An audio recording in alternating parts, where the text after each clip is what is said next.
hello mga palangga. So this is it. The we walking in this area. I'm going to ayan. So dito kami dumadaan.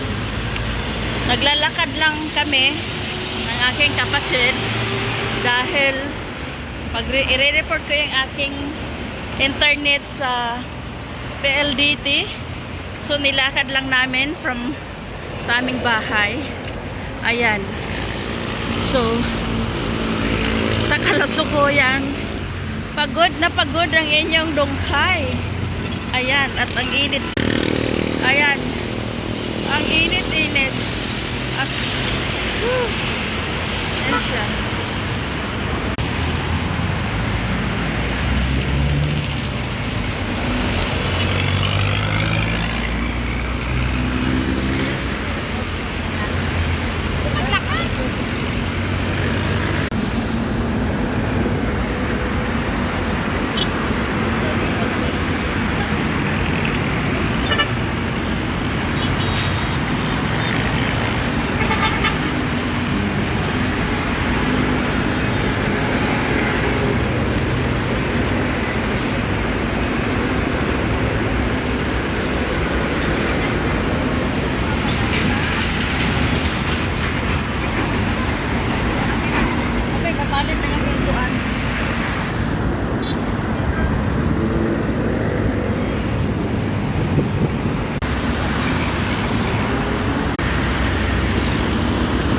Tignan natin kung gaano kalinit dito mga palangga. Nilakad lang namin. Ayan.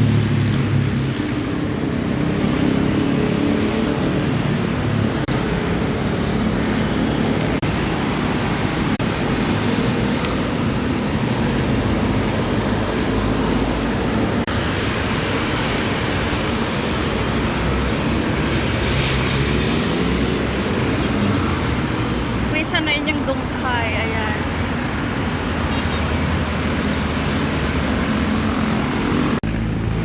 Finally mga palangga, nakarating na rin kami dito sa office ng PLDT. Ayan. So dito na po kami, mag-i-info muna ako dito. Ayan. Hello mga palangga, to this video I'm going to cook my tikoy. Means Chinese cake, I think. Yeah, so as today's day 2 of Chinese New Year, so I'm gonna cook this tikoy and this prawn. I'm going to cook this prawn with cereal prawn. So stay tuned mga palangga dahil ito po yung handa ko for day 2 of Chinese New Year. So now I already cut into thin slice, and I'm going to make the flour. So ito na yung aking flour. I-add ko lang siya ng isang egg. Magka-crack lang ko ng isang egg. Ayan.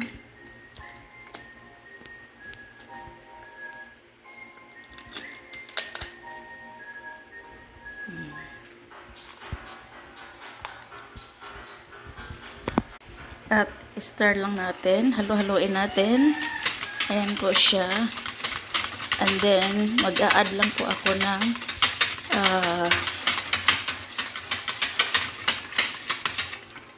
mag-a-add lang ako ng 2 tablespoon of sugar. So ito na mga palangga. Ngayon magpakulo lang, mapakulo. Lagyan lang natin ng oil. Ayan. So, ang gamit ko is itong oil. Coconut oil. Ayan. Painitin lang natin. And then, i-fry na natin tong tikoy. Ayan. So, ganito po ako magluluto ng tikoy. Ayan. So, ito na po yung aking tikoy. Ayan po. Nilagay ko siya dito sa kitchen towel para ma-absorb po yung kanyang oil dahil ayaw ko po yung napaka-oil niya. Ayan na po. So, keep on watching kung gaano kasarap yung aking tikoy. Ayan po. Ayan. At ito naman yung aking cereal prawn. Ayan. So, lagay lang natin tong cereal prawn. Ayan po siya. Ayan. Tapos, mix-mix na lang po natin. Ganyan. So, yan na po yung aking cereal prawn. O, diba? Tapos, ilagay ko lang po itong ayan. Ganyan lang natin siya. Isusupi lang natin siya ng konti.